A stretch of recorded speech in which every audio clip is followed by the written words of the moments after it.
I was selling cars at 18 and my car actually broke down. I couldn't get to the job where the dealership. So I needed to find a job where I could walk to work. And the closest place for me to work was a lumberyard. Okay. So I So worked. you started off from being a lumberyard guy, and then before that, you were into cars. So now, as you said, that it's a more of a management style of business because you are managing all the subcontractors. How did Yep. you learn that managing part? And then through those years, you're working with crew. You're working with other Mhm. guys on the crew. And you start becoming more of a journeyman. So you learn a little bit of leadership. If you can handle it, if you're good at it and you work good with people, you can start teaching the other guys. Some guys don't like to work with other people, right? Face it. I feel that the media has doomed the definition of the leadership because if you are sitting here and if you would say that I'm going to pay my subcontractors from my own pocket if we are not getting any work, you will get the hype on the internet as the leader. It'll take you some time to deal with that because you will hear the noise, right? The noise in your ear from the media, or from, the culture, or from even your own internal beacon might tell you, hey, this is kind of hard, man. Can you sleep at night having to get rid of these guys? After a while, yes, because the sleepless nights come when you can't make your taxes. And how has been your experience working with the roofing contractors so far? Like, what have you seen them doing wrong? So you want to be a good roofing contractor? It's actually pretty simple. You got to do your roofs quickly for whoever you're doing it for because it's impressive, and that's how you do the word of mouth. The neighbors see how fast you guys did it, and for you, because speed is king. If you guys knock them out, you're making money. Like, how was life when you were drinking too much and doing all these things? And how is life now? Like, good. I mean, a lot of things, fall apart when you drink too much, right? You get out of shape, right? You're basically just not wanting to deal with the problem. So those are always there in the morning. It gives you anxiety. Your relationship at home's terrible, right? Your wife doesn't like when you're drunk. If you're the CEO of a roof company or a construction company or a plumber company, if you're the boss, your job is to deal with the problems. They're not calling you to tell you how great everything's going. You get those once in a while, which is nice, but they're typically not calling you with great news. The problems and mistakes grow as the company grows. My pet peeve in the company, for me, is when we make the same mistake twice. It's not that we make the mistake, right? We misorder some beams. The guys are all freaked out. The boss is going to be pissed. He's going to fire me. No. Okay. How'd they get misordered? How we read the plans wrong? Who wrote it down? How did they get transferred? Now, if they misorder the beams again next week, now I'm cranky. I read in a book that if something happens for once, it will never happen again. But if something happens twice, it will always happen. That's a good statement. Hey everyone, welcome to the latest episode of the Roofing Millionaires podcast, the only roofing podcast where we don't promote anyone and we don't sell you anything. In this episode, we are sitting down with Jamie Verdura from Verdura Construction in California. And Jamie is a general contractor who has worked with a lot of roofers in the past years. That's why we have talked about his journey into roofing and how you can manage or handle people being a general contractor. Plus, we have also discussed how roofers can work as subcontractors and how you can handle the communication with engineers or architects being a young trade person. Do like and subscribe our YouTube channel if you want us to bring more roofing experts like this on the show that can help you not only scale your roofing business but thrive in your personal life as well. Let's dive in. Welcome to the Roofing Millionaires podcast, Jamie. It's great to have you on the show here. And I remember we had our last conversation back in 2022. That's 3 years back. So what has those 3 years brought to you, and what has 2025 brought to you so far specifically? Let's see. 3 years. It has been a while, huh? Yeah, 3 years. We've been in 3 years. So we've been pretty much doing the same stuff in the company. We've been similar sized. Actually, we're running a little leaner now. I think over the last year, we've been up to a 40-man roster, so 40 employees in the field. And currently now in 2025, we're just a little under 30.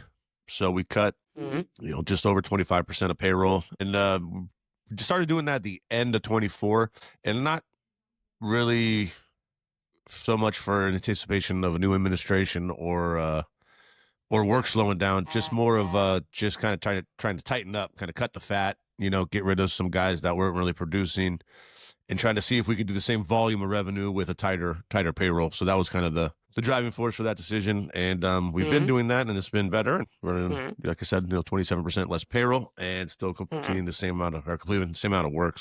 But still rocking and rolling since the last 3 years, not much change. Most of our builds take 2 years, a year and a half, 2 years. So a 3-year snapshot really isn't a huge change.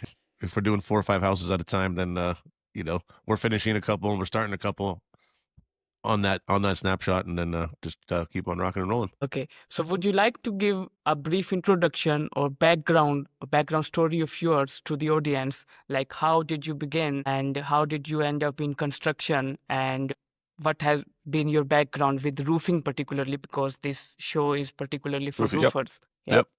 So I'm out here. I live in the San Francisco Bay Area out in California, and I've been in the trades. Started my first day in the trades. I was 21, and the 2 years prior to that, I worked actually at a lumber yard. And the year prior to that, I was selling cars. So I've kind of been working since I was 15. A bunch of different jobs. Actually, my 15 to 18 was pretty much all kind of sales.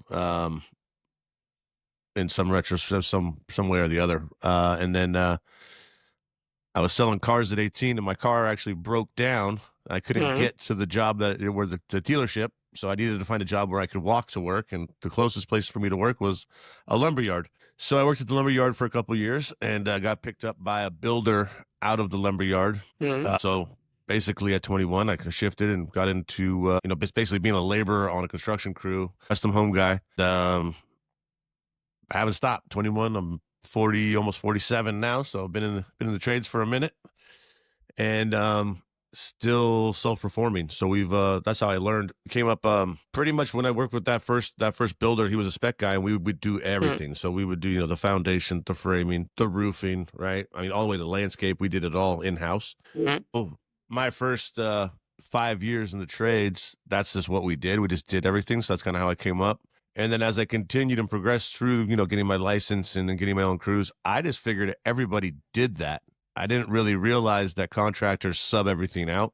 I didn't really learn that until Instagram. I didn't learn that until about 5 or 7 years ago. That wow, not that many guys actually self-perform at the contractor level. So, long story short, I continued. Still to this day, we self-perform. So we do our own foundations, our own framing. We do our own roofs. We do everything in-house that we can. I do about some of the mechanicals, electrical and plumbing. Not tackling that at the moment, but I'm getting there because I'd rather have control of it than not. But it's kind of the short of the long story. So the last 25 years, just been in the trade, self-performing, and here we are. Cool. And you are a general contractor. So let's just say someone is confused in being a roofer or a general contractor. Like, what is the difference? Because as far as I know, you are like passing over all the jobs to the subcontractor, and you have the responsibility to ensure the quality and the work gets done. So how has been your experience being a general contractor, and like what are the things that someone should know if they want to get into this as well? So yeah,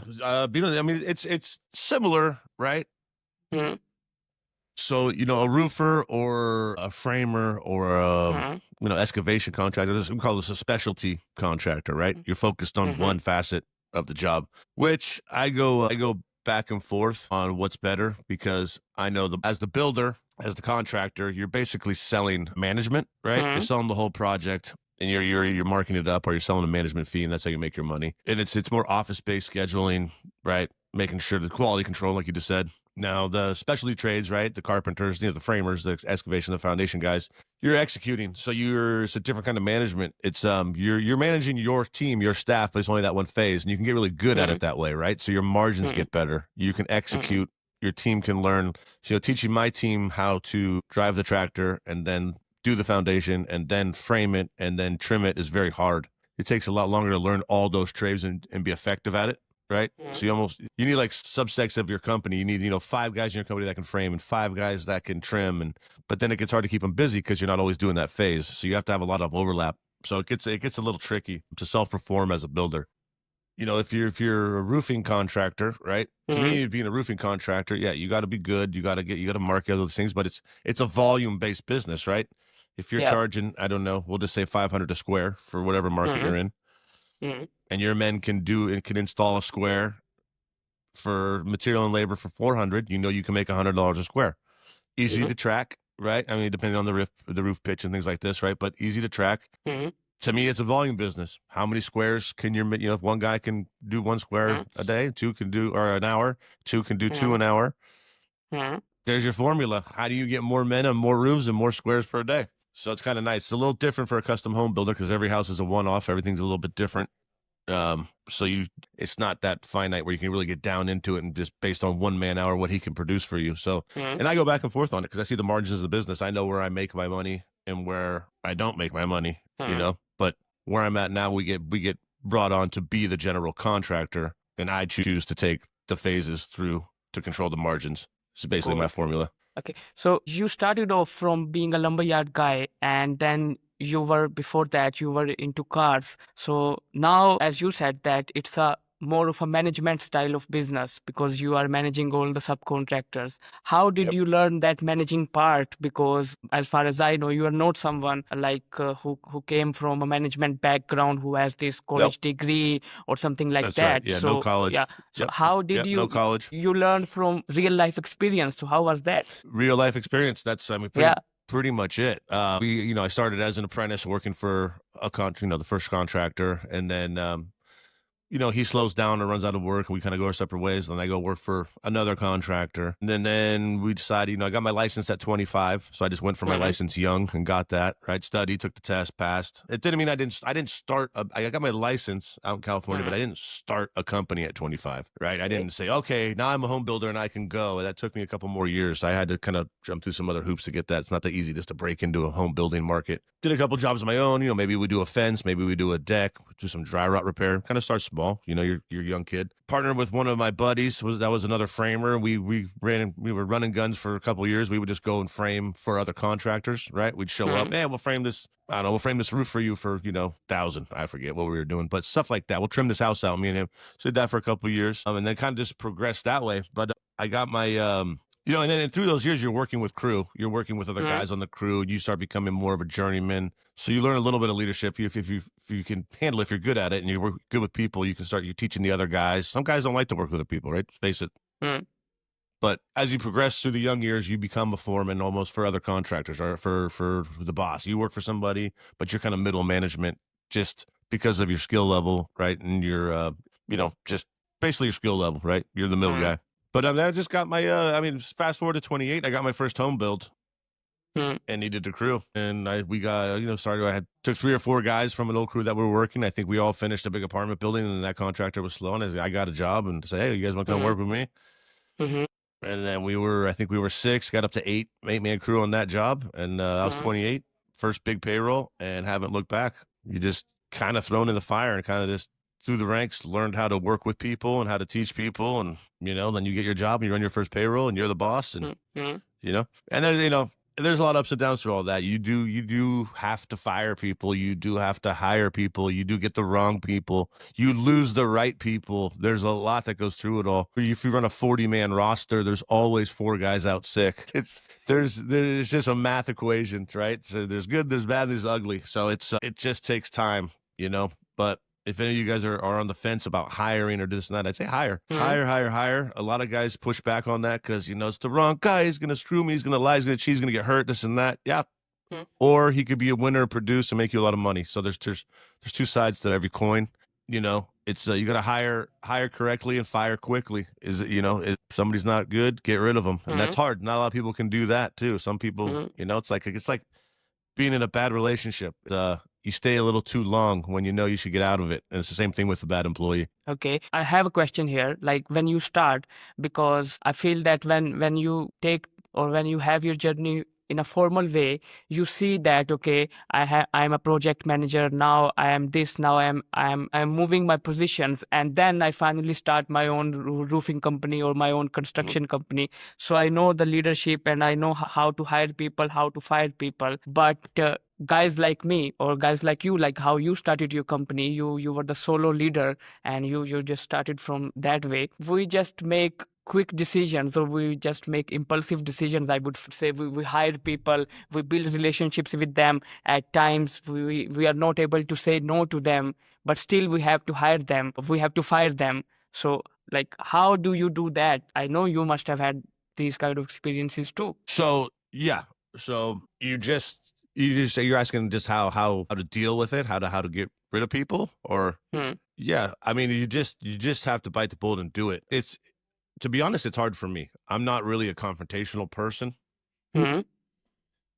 by nature. The older you get, the more experience you get, the easier all of Hmm. it becomes. So time will get you anybody anywhere really. The school of hard knocks will teach you, but now it's Hmm. just there's been years where I've carried the crew through a bad winter, let's say, right? So it's like the guys got to eat and they need to feed their families, which is true. So it's that you're gonna bear that burden as a leader, right? You're Hmm. also you're providing a paycheck. These guys are working for you, and hopefully they're making you money, but it's in turn you're providing work for them and you're taking care of them and their family. So the winter comes, it's a bad winter. The last couple of 3 years ago in California, real bad 3-4 months. Well, you start keeping the crew busy. All right, we'll have the laborers come clean up. We'll have them clean the shop. We'll have them do this and that. Well, then you look back at the first quarter, you get crushed as the owner. Is you make no money, right? And Hmm. we're not in business to make no money. Hmm. So it takes those times and going through those times to learn that you just have to. Honestly, it's not being mean; it's just being honest, and it's what it is. You're a business owner; you have to make the hard decisions, and you can't feel sorry for yourself, and you can't really feel sorry. You have to. You can be empathetic and have some compassion, but you don't have to feel sorry Hmm. for everybody. It's not your job. So now it is what it is. If we have a bad week of rain and the laborers got to sit home, they got to sit home. That's just how it is, or else the company goes out of business. And it's better for the company to be in business and call those guys back when it's not sunny or when it's not Hmm. raining, and Hmm. they can have their job back. But if you run the thing into the ground because you feel sorry for everybody, then you're just not going to be in business. So sometimes you got to rip off the Band-Aid and just get rid of people, lay people off, Hmm. and it's just part of it. So And actually, I feel that the media has doomed the definition of the leadership, because if you are sitting here and if you would say that I'm going to pay my subcontractors from my own pocket if we are not getting any work, you will get the hype on the internet as the leader. But if the stuff you just said, people would say that you are like, they might feel that you are being ruthless to them or you are not caring about them. However, what I feel is that if you are not making money in a business, like the purpose of a business is to make money, and if you are not making money, those same guys would start leaving you because they have to make money as well. So it it, that's it right. goes the same way. What do Yeah, you say about that that? that you're 100% right, and that's it. Whether it be the Hmm. media or whether it be just anything, even your guys. I mean, Hmm. people will tell you if you have to make a seemingly ruthless decision isn't Hmm. ruthless. It's a decision for the life of the company, Hmm. right? So the company has to stay alive. The company has to make money, has to pay its insurance, has to put gas in the trucks, it has to keep the lights on. Has to pay its staff. It has to. Now you can break out your profits, Hmm. right, in the company. But, this isn't $1 billion company. We're not lining my Sea Wingers with stock options. It's not happening. The company has to be here. Hmm. So if there's no work, there's no work. And if a guy's bad, the guy's bad. You got to get rid of him. And these aren't ruthless decisions. These are decisions. And it'll take Hmm. you some time to deal with that, because you will hear the noise, right? The noise in your ear from the media or from, the culture, or from even your own internal beacon might tell you, hey, this is kind of hard, man. Can you sleep at night having to get rid of these guys? After a while, yes, because the sleepless nights come when you can't make your taxes, your tax payroll, or your, you can't feed your kids, or whatever it is. Those are the ones that'll keep you up at night. Dealing with Hmm. the so-called ruthless decisions are they get easier as you get older, Hmm. because the reality is that everything's got to work. The company's got to stay alive, and it's just bottom line, or else it shouldn't be a company. Okay. Back in 2022, when we had the conversation, if we had 2 or 3 meetings, I was doing my engineering degree and I then became an electrical engineer. I worked with a construction company, and I saw that most of these engineers, like the company I worked with, they were general contractors too. So I saw that these engineers and these project consultants and all these guys, they don't respect the contractors at times because they feel that we have the theoretical knowledge and we have Sure. everything. Yeah. And at times, like, you guys are telling the truth, like you have the field experience, you have the on-site experience, we have just Mhm. learned everything in equations or in theory, and you must have had these kind of experiences too in your projects. How do you handle that, like when you came across an engineer or someone who is not like agreeing on what you are saying, and there is a technical fault in the project, and if someone is like young, they are in their 20s and they are in their 30s, they don't have that strength or that power that you have to communicate to them that, okay, we are messing up here and we cannot work like that. So how do you communicate that? So with a lot, first off, with a lot of tact, You're going to have, being in the trades, you're going to get, a lot of people, in my experience, ignorant people. Now, not uneducated. You're going to have ignorant, educated people that look down on you because you're in the trade and you didn't go to school. And they're basically, in my opinion, and it's my opinion, I don't know if I'm right, but they've been brainwashed that they're elite because they're educated and they went to school and all these things. I don't really think that's the case, because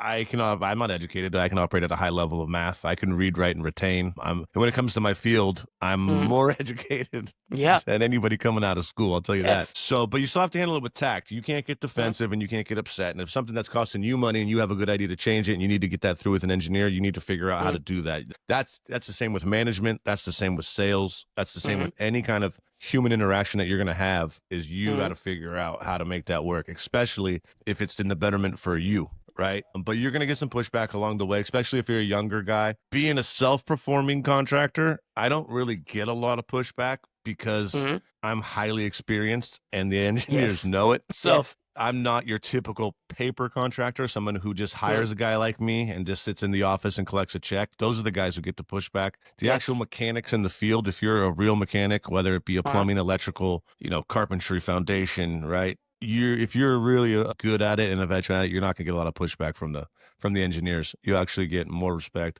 I actually find more respect from my CEO clients than I do a lot of my clients. Anybody big, educated, bank CEOs, tech CEOs. And the respect is because I run a payroll and I run a company and a business that's successful. I get nothing but love and respect from those guys and admiration, really, because we're in any trade, roof, plumbing, even landscape. We're doing something tangible. You can see it. We're producing something that a lot of people can't. And somebody who's intelligent, educated, and usually experienced realizes that. So I find that my C wingers are actually very respectful and very easy to deal with. Okay. And how has been your experience working with the roofing contractors so far? Like, what have you seen them doing wrong? So you want to be a good roofing contractor? It's actually pretty simple. It's going to be really easy to get the market value of where you are, whether you're doing shingles at $550 a square or $650 a square. I don't know where you guys are. Yeah, $350 a square. I don't know the market you're in. It could be all over the country, right? Or you're up to a standing seam roof at $1,100 a square. It's easy for you guys to figure out what everybody else is charging. Right now, whether you can compete at that number or not, that's going to be your homework, right? So if everybody's charging $550 a square and you make no money at $550 a square, either you got to go faster, you got to pay your guys less, right? That's the math, because you can't go charge, because you're the competition in that market. Now you might be able to charge $575 a square, so 25 more a square, because you give a better quality. And you do, that's the hack price. Maybe that's the low price in your market. So you got to really understand your market price. And if you could provide a little bit of value, you can get a couple more bucks a square, right? So that's easy. Second thing is, and this isn't any business, but especially for a sub and a sub trade, as a contractor who counts on schedule and counting on work getting done. And hey, there's a rainstorm coming on Wednesday. You said that you're going to be here, the Thursday before. And I need this thing roofed in before this thing shows up, and you don't show up, you're going to be out of business pretty quick, because you got to do what you say you're going to do. You got to produce, and you got to knock shit out. You got to do your roofs quickly for whoever you're doing it for, because it's impressive, and that's how you do the word of mouth. The neighbors see how fast you guys did it, and for you, because speed is king. If you guys knock them out, you're making money. So it's real simple. And it's pretty much any business, any trade business is, if you get the job, you don't need to be competitive. You don't need to be the cheapest guy. You need to be right there with everybody else, maybe a little bit more, because when you say your 7-man crew is going to show up tomorrow at 7 a.m., you have a 7-man crew at 7 a.m. there the next day. So if you're that efficient and you're that good and you get it done, you can charge a couple more bucks a square, no problem. But you gotta be in there, do what you say you're going to do, and it's pretty much, that's it. It's pretty simple. Now, to be successful, I mean, a roofing contractor, I follow a couple guys on Instagram and I saw what they're doing.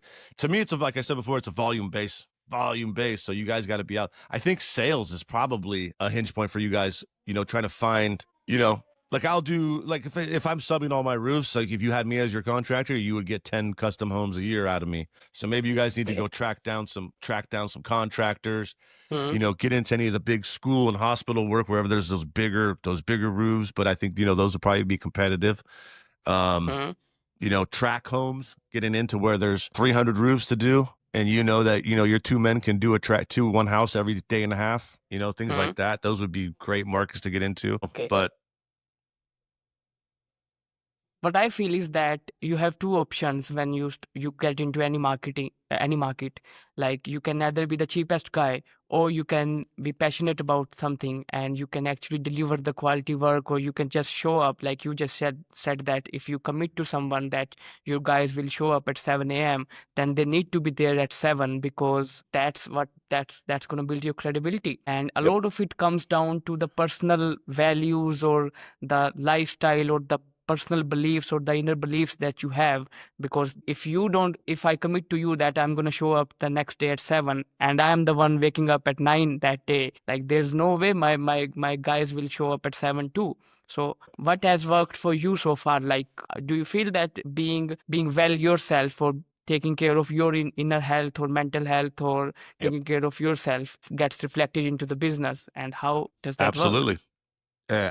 Absolutely. There's several ways to run a company. What Mm, works for me,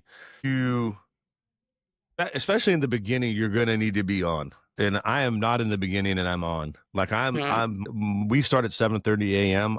Now I'm not mm, on every job. I can't be at once, but I'm on mm, a job at 7:30 a.m. every day. mm, I'm not in my office. I have an office mm, staff. I have an office on Main Street. I have an office mm, at my house. I could be working from anywhere, but I choose to be out the door mm, every day, 7 o'clock, to a site by 7:30, making phone mm. calls, checking on guys, showing up, because it just show the guys that, hey, the boss does show up at Yes. 7:30 once a week somewhere, so it keeps everybody on their toes. You run a 40-man roster and everybody starts being 20 minutes late, that costs you $700 a day. I mean, that's at that math, right? So, keeping the crew in check and in line is good. I also don't ask the guys to do anything that I wouldn't do, and that's because we're a self-performing contractor. And it's also me too. I'm not an office guy, Mm, but I don't do a lot in the office. I do my estimates, and I do, some tracking and things like this, but I don't do the payroll. I handwrite my estimates. I don't type. mm, I don't have a mm, laptop. mm. So, Okay. yeah, I'm a bit of an anomaly, but I run 40 men every day, 30 Mm, right now. So 30 men. mm, Um, yeah, you got to be, yeah. And then that comes from being in shape. And listen, in the last 25 years, I've been everything. I've been heavy. I've drank too mm, much, mm, not worked out, not been in shape, to mm, being super fit, super on top of it, and super in shape. So mm. I've been through kind of all the ups and downs of trying to figure the trades out, and being a business owner is about. And it's a lot. It's a lot at And any capacity. how was life when you were drinking too much and doing all these things? And how is life now? Like, where do Yeah, you see not the good. Not good. difference? No, not Yeah. good. I mean, a lot of things, Huh? fall apart when you drink too much, right? You get out Mm, of shape, right? You're mm, basically just not wanting to deal with the problem. So those are always there in the morning. It gives you anxiety. Your relationship at mm, home's terrible, right? Your wife doesn't mm, like when you're drunk, mm, so, and all that transfers over to the day. You're not sharp. You're not functioning, to reverse mm, to being in shape and working mm, out every day and being clear headed and being strong. And then that transfers over to being a good leader, because, they say, bad habits are contagious, but so are mm. good habits. So if you're leading your men by being fit and being, sober and being a good leader, that transfers down. Now your younger guys go, man, my boss, he's in good shape and he doesn't Yes. drink, and he's running this big company. I think I should do that. And they start doing that. Believe it or not, good habits are contagious as well. So I learned that over the years. Okay. And you mentioned that there are sleepless nights. So there, I have a question. You can ignore that, but I want to ask you: did you have any sleepless nights in your life as well? Like, was there any phase where you had Oh this yeah, anxiety for and sure. these things? Yeah. For sure. For sure. And and again, that's another one that it's just like Mm, hiring and firing people. They get easier as you get older and you grow your mm, thicker skin. I've mm, had fires. We've hit in water lines. I mean, big, like, fire hydrant water lines. I've had guys fall. I've had guys in the hospital. I've had homeowners threaten lawsuits. I've had homeowners not pay me hundreds of thousands of dollars. What else have we had? I had a guy that was 2 stories up on a ladder, and another guy from another company okay. pushed a ladder over. He almost died. I've had, I mean, yeah, car accidents, truck accidents. We've had leaky, whatever, you name it, Mm. it's leaked And how over did you the 20 handle all years. of that? Like, You know what? It's Huh? now I'm whatever. Now it's good. I sleep like a baby now. It's Huh? just part of the business, and until you realize that that's part of the game. Now, not all that's Huh? going to happen to you in your career, Hmm? but if you get a 100-man roofing company, all that will Hmm? happen to you in a career, right? If it's you and two guys doing roofs, you can keep it pretty Hmm? tight. You probably won't have to deal with most of that stuff. I don't know if that makes sense, but it's this size. If you scale, the problems scale as well. Hmm? Right. So, and it took me a long time. I used to not sleep every time there was a big rainstorm coming because I'm like, oh, shoot, do we have everything covered? Is a window going to Okay. leak? Is my homeowner going to call me? Now, if Hmm? somebody calls me and says, hey, we built a house 5 years ago, it made it through Hmm? 5 winters. The Hmm? sixth winter, a big, huge sideways rain comes and it leaks a little bit under the door. Hmm? They call me. I go, hey, we'll be there Monday. We'll come fix it. It's all good. It's a warranty. And I started equating it to if you buy a Ford truck or a Dodge Ram and Hmm? the factory does, those are great companies that build nice stuff. If they do a recall, Hmm? you bring it in. It's a warranty call. They fix it. It's under warranty. It's all part of the business. And then fast forward to now when I'm part of a Builder 20 group. Hmm? So I'm in a group with 20 other builders from around the country, really good, Hmm? big time builders. Hmm? Now I know even more that 1% of our revenue is supposed to be set aside for warranty work. So there's a failure rate in Hmm? the National Builders Association of Hmm? 1%. Well, if you do Hmm? 10 million, Hmm? right? 10 million, that means you're doing $100,000 of warranty work, right? And that's normal. That's the average. So then you start realizing, well, maybe it's not us. Maybe we aren't so fucked up. And obviously you always try to grow and get better from it all. So hopefully, no one gets hurt anymore. There's no more window leaks because you figured out how to do it right over a couple different window and scenarios and you just go. But it just takes time. And then you realize it's not the end of the world. If there's a problem, you just got to Hmm? fix it. So one last thing I'm going to say about that is if you're the CEO of a roof company or a construction Yeah. company or a plumber company, if Hmm? you're the boss, your job is to deal with the problems. Okay. Hmm? So you have to just know that. And you're going to, they're not calling you to tell you how great everything's going. You get those once in a while, which Hmm? is nice, but they're typically not calling you with great news. This guy didn't show up. This guy didn't have the right tools on the truck. This roof is starting to leak. This homeowner Hmm? is an a-hole. Whatever. Those are all your problems because you're in the job of making things happen. You're the CEO, Hmm? you're the owner. Unless you have a number two who basically protects you and you Hmm? basically your silent partner, like you have Hmm? a field manager, you have a chief of operations, right? A COO under Hmm? you Hmm? fielding all those calls. If you don't have that person and you are the COO and the CEO, Hmm? that's your job to deal with the problems. And after a while, you'll get used to them. And just know that everybody else is doing it too. It's not just you. It's not just your company. Okay, I have a question here. Like, we see most people, even if they are in their 50s, they have this anxiety that the storm is coming. What would I do? What would the company do? And you just figured this out. Like, what was the realization or what was the point where you felt that, okay, I'm doing something wrong here because you cannot fix this if you don't know that you are going in the wrong direction. So, how did you realize that? Yeah, you have to. I mean, you have to constantly. So if you're Hmm? a business owner, you Hmm? have to be able to, I don't want to say pivot, Hmm? I mean, my business model, I'm set to pivot because we do so many different things, but you don't want to pivot in a roof company, but you have to grow. It's constant. You have to constantly be changing and figuring out Hmm? how do I get my guys to do a square roof, square of roof shingles laid faster, or how do we get our flashing right, or how do we, whatever the case may be, whatever Hmm? mistake you made last week, how do you not make that same mistake again? Hmm? So and like I said, when you have 30, 40, 50, 60 roofers, those mistakes compound, right? Everything Hmm? grows. The problems and mistakes grow as the company grows. My pet peeve in the company for me is when we make Hmm? the same mistake twice. It's not that we make the mistake, Hmm? right? We misorder some Hmm? beams. Hmm? The guys are all freaked out. The boss is going to be pissed. He's going to fire me. No. Okay. How'd they get misordered? How we read the plans wrong? Who wrote it down? How Huh? did it get transferred? Huh? Now, if they misorder the beams again next week, now I'm Huh? cranky, right? So and that's constant. I will leave today and go to work and somebody will have messed something up. It's just part of it. Whether it might be minor, nothing, or it could be Huh? catastrophic. Hopefully it's not because I don't want to deal with it, but it might be. Hmm? So now if it's a mistake that's made 2-3 times, I'm really upset. And then I really have to get down to everybody how to fix it. If it's something that's new and they just didn't see it, they didn't, who knows what it is? I mean, Hmm? whatever. Or it's just a pure accident. It is what it is. You can't really help those, but you have to Okay. constantly be growing and changing and fixing. You know, I read in a book that if something happens for once, it will never happen again. But if something happens twice, it will always happen. That's a good statement. Yeah. Okay. Yes, you So have to curb that. Why does it keep happening? Yep. yeah. And if you figure that out, it's never going to happen again. Let's just say, like, I'm your subcontractor, I'm a roofing contractor, and you have hired me for a job, and I don't show up or I mess up in any way, but the homeowner is calling you right now. What would be the line of actions you would take, like, right away? So depending on what the failure was, if Mhm. they're, I would call and tell you. I'd say, hey, we have a leak over at the Smith residence over here. Mhm. If that was the case, if it was a warranty call, and to me, I would honestly, it doesn't bother me. If it was a second warranty call on a leak, I probably would be looking for another roofer, right? If I have 2 clients in town telling me that my roof's leaked, then that's not good for my business. One leak's going to happen, though. Shit happens. It does. So, and I would call the roofer, and hopefully he's still in business and he's still good, and he warranties his work, right?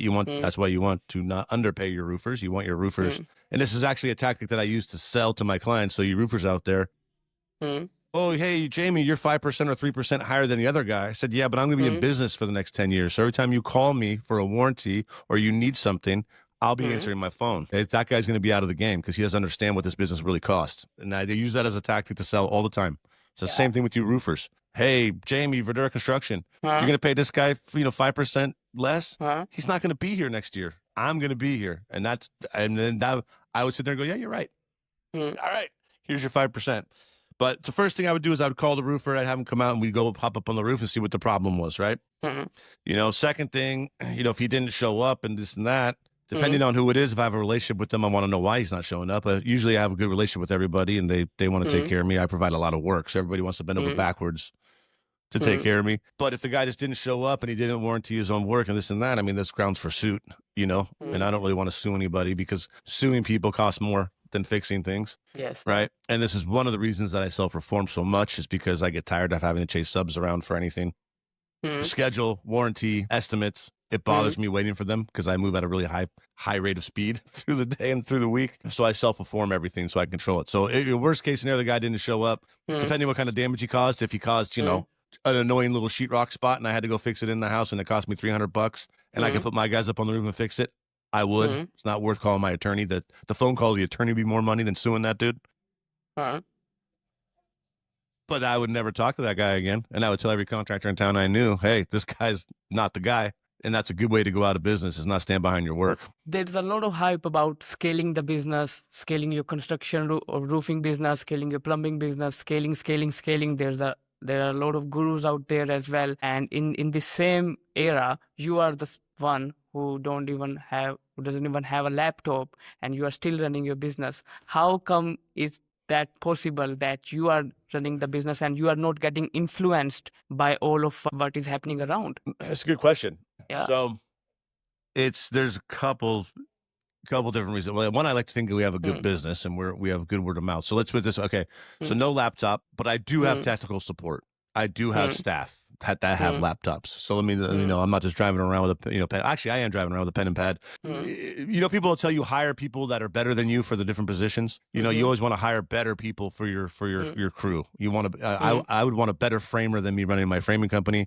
And I want better, office staff that are going to do my payroll. They're more accountant minded and they can type faster than me. I'm all about speed.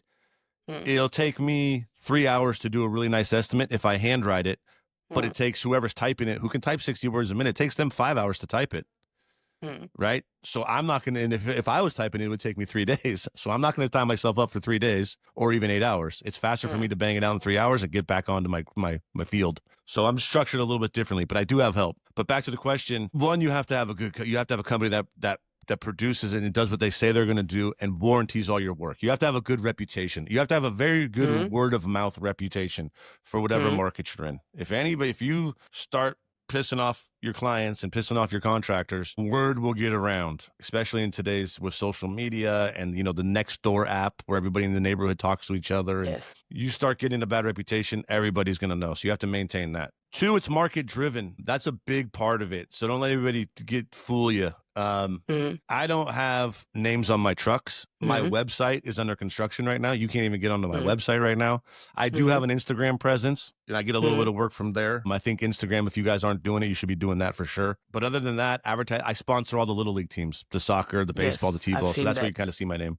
So it's good to stay kind of local. But I operate in a very small, local, close-knit market. So I'm a big fish in a small pond. So I don't really have to. My work speaks for itself. If I'm working in a town of 15,000 and there's only going to be 15 homes built this year in this town and several remodels, but I'm doing 8 of those 15, my market share is so big that you can just drive around and find us, right? So, but I'm operating in a small market, so I'm not forced to I don't have to really advertise the typical way, if that makes sense. So it's I very like market this driven how you analogy. scale. Yeah, I like this actually because it's better to be a small fish in a big fish in a small pond rather than to be a small fish in a big pond. Yeah. And a lot of this comes down to the contentment or the satisfaction that you have inside of yourself. Like there are two ways you can be a business owner. You can either upload the pictures of the yachts, the sports cars and everything on the internet. And if you have to chase that, there is no way you will be satisfied ever because No. any guru or anyone who will tell you that you have to run your business this way, you're going to follow that. But what I'm hearing from you, I'm getting a sense or a feeling that you are totally satisfied with what you are doing and you know what's your path. And Yep. that's what the important thing is for any leader. Yeah, 100%. Yeah, and your path's gonna be different for everybody. For me, it's all company. There's no plan B for me. There's no, and sure, you get cranky and you get a bad client or you have a bad week and you're feeling down and you're like, oh, F this business. I'm just going to go do this, right? Everybody has that. Like, none of us are bulletproof, all right? But the truth is there's no plan B for me. I'm not going to work for somebody else. You know, I can, but I'm not, right? My goal is to retire off the company. How do I do that? A, you could sell it, you know, and that's a different path. I'd have to scale it a little bit differently. Or B, the company gets passed to my children or some of my younger employees when I'm ready to get out. Now, how does that look is my end game, right? Do I just give partnership and ownership away to guys? Do I retain a small percentage as a retirement? You know, all these things. I'm not in it for the Ferraris. Absolutely not. I'm in it for the long term. I'm in it for, it's a pride thing. I mean, the company's my last name, right? It's a legacy play. It could get passed on to my children. It could get passed on to some of my younger employees who've been with me for years. So the company itself is what turns me on, right? That's what I'm after, is the company working. And I always joke with my wife, right when I get this thing figured out, I'm going to have to retire. So I got about 20 years left to figure this thing out. Okay. Yeah. Okay. I had a podcast on January 20th that was the same on January 18th, 2 days before Trump took over. And I had the question, like I asked my guest, like how the labor shortage and everything, roofers or contractors would deal with that. And coincidentally, you started the conversation and you said that the new administration is like the work is slow or something like that. So I want to ask you, the construction industry, is there really a labor shortage? And how can the industry deal with that overall? My 2 cents, you know, and again, don't take my word for anything. This is just what I feel, right? I don't think there's going to be, let me back up. There already is a labor shortage, whether the administration was here or not. There's already a lack of skilled people, educated people. I say educated to the high school level. Okay. Right. Maybe the native language speakers, whatever that may be, wherever you are in the world. So you can communicate with those teams. There's already a lack. There's already a shortage because the youth aren't going into construction. They're going into tech. They want to go to school. They'd rather be a YouTube influencer than go be a carpenter. I'll tell you that. Look, my kids live a very nice, privileged life based on what their dad does for a living. None of them want to go into construction. Okay. Right? Yeah. So, I mean, that's just the truth, right? So you're starting with the problem. Now, the administration wants to start clearing out illegal workforce, illegal labor force. That could hurt. I don't think that they have the capacity to really clear out enough to really make an impact on hurting, because you're getting really unskilled labor anyways. Those guys really are just laborers, you know, and if you can always find them. I don't think it's going to be that big of an impact. I do think it's better for the guys that are here. If that does happen and it does impact the labor, there is a shortage. It's going to force the owners like myself to pay more money to the workforce, right? If I have less people to pull from and less people to say, oh, you're fired, I'm hiring him, and you're fired, I'm hiring him, if there's no other guys, that one guy that I'm keeping is going to get paid more. So technically, it should help the workforce. If we lose enough of them where it hurts, wage should go up, right? So, but there's other factors in the market besides losing the labor force. Even a percentage of that are more dangerous, and that is just the overall economy, right? How many builds are happening? How many any construction permits being released, and the government slowing those down. There's all kinds of things for the new home market, but for the roofing specialty trade, maybe there's not a lot of new track homes going in, which but there's always going to be the repair work, right? Roofs have to get changed every 20 years or 15 years, and that market's always there. Yes. You're right. The labor force shrinking doesn't really freak me out at all, really. I just don't think it's going to be enough of an impact to hurt us. So my last question to you is, what's your favorite childhood memory? Favorite childhood memory? Shoot. That's a good question, man. I remember being a kid. Man, I don't know. That's a great question. I guess I used to do is my dad was he owned a software company when I was probably 11 or 12, and he would sell the software systems, tracking systems to the truckers, right? So we would drive down to LA from San Francisco, and we'd drive down, and he would do a booth at the big trade shows. So I always had a good time doing that. Kind of the boys trip out. So I'd ride down with my dad down to Anaheim. We do the 3-day booth trade show, and it was all the big truck shows. So I was 12 years old. I get to wander around these 80,000 or whatever, how big they were, showrooms, and go to each booth and get all the free stuff everybody was giving out, all the truckers. And there was all these big trucks around and stuff like that. So I always thought that was pretty fun. So that was a good memory. Awesome. So any signing off notes or advice that you have for roofing contractors particularly? If you are a roofing contractor, or you are thinking about becoming a roofing contractor, my advice to any other business owner is stay with it. It's not for everybody. I say give it a try. And if you've got the capacity to try it and get it going and get your license and get your insurance and get an employer or two and get a truck, and you get that far, stick with it. You're gonna have your ups and downs. There's gonna be there's always a rough day, but there's always good days too. And you just hope that your good days outweigh the rough ones. And I've been doing this for a long time now, and it gets easier every day. It gets better, and I'm glad I stuck with it through any of the bad times I had, and I'm looking forward to the rest of my career. So stick with it, boys and girls. Okay. Thank you so much for your time, Jamie. It was really amazing having you on the show, and I really enjoyed the conversation. Thank you so much. Have a great day. Yep, you too. Thanks. Thank you. All right, Mother.